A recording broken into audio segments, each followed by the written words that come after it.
Well, it militates against the basic structure of the Constitution. That is number one.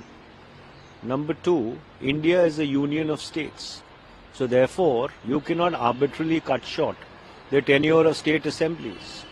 Number three, the fundamental principles of federalism envisage that the centre and the state are equal partners in the Indian constitutional scheme.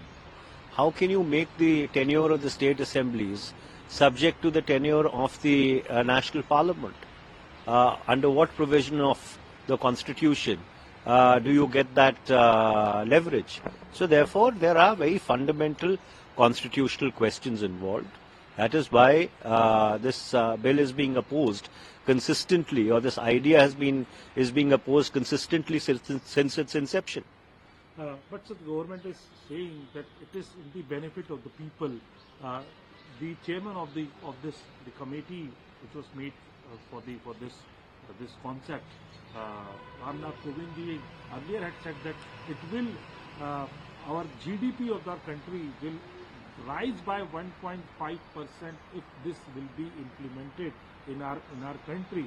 It will give a great benefit as far as the economy is also concerned. You manage your economy better, your GDP will rise by 3%. This is not an argument which is here or there. So therefore, what is against the constitutional scheme is against the constitutional scheme. And under those circumstances, if you try and push it through, you will essentially be putting an unconstitutional legislation through Parliament. Sir कैसे देखते हैं आप one nation one election को? आज उसका bill जो है लोकसभा में आज रखा जाना है सामने, जो केंद्रीय मंत्री अर्जुन राम मेघवाल हैं उसको रखेंगे जो लिस्ट ऑफ बिजनेस। संविधान के मूलभूत ढांचे के खिलाफ है। संविधान की जो मूलभूत भावना है कि हमारा जो संघीय ढांचा है, वो संघीय ढांचे में केंद्र और जो राज्य हैं वो बराबर के हिस्सेदार है।